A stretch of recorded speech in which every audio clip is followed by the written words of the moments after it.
Nicolas, il y a donc ce nouveau rappel à l'ordre en direction de la France et du gouvernement après Bruxelles. C'est l'OCDE qui appelle les pays en manque de croissance et en déficit à reculer l'âge légal de départ à la retraite. C'est le message de l'OCDE, l'Organisation de coopération et de développement économique, qui nous dit, généralement, nous vivons plus vieux, et cette année encore à gagner dans les années qui viennent, et nous avons à peu près partout des systèmes de retraite classiques nationaux par répartition qui sont un peu à bout de souffle, donc il faut reculer l'âge de départ à la retraite. C'est le message du jour pour tous les pays, bien sûr. Si on ne le fait pas, alors soit dans ces cas-là, on baissera les pensions de retraite, soit on augmentera les cotisations.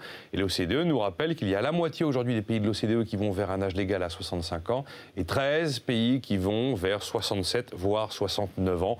L'Allemagne, la Norvège, l'Islande, l'Espagne, les États-Unis, la Grande-Bretagne, le Danemark ou encore l'Italie.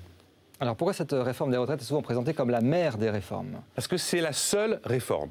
C'est la seule réforme, c'est la réforme unique qui permet d'avoir un résultat immédiat en termes de croissance, qui ne coûte pas d'argent public et qui n'oblige pas à augmenter les impôts. Vous n'avez aucune autre réforme qui permet ces effets vertueux à part la réforme des retraites. C'est donc la réforme par excellence et c'est la réforme évidemment qui est totalement scrutée par les marchés. Après, quand on a fait les réformes de retraite, si on se rend compte que le système ne fonctionne toujours pas, c'est là où il faut mettre un nouvel étage à la fusée et généralement installer à côté de la retraite par répartition, de la retraite par capitalisation. Bon, de toute façon, ça existe un peu de facto avec l'assurance vie chez nous.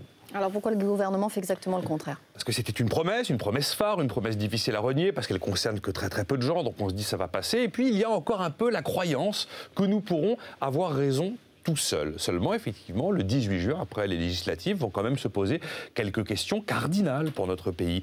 Peut-on embaucher des fonctionnaires alors que la Cour des comptes et l'Inspection générale des finances nous disent de réduire la masse salariale de la fonction publique?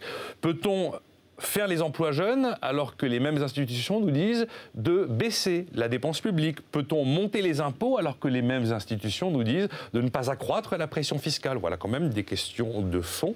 Et puis vis-à-vis de l'Allemagne qui appelle à un saut fédéral, peut-on suivre l'Allemagne au moment où l'on avance l'âge de la retraite alors que tous les autres reculent l'âge de la retraite? Merci Nicolas Dose pour ce comparatif.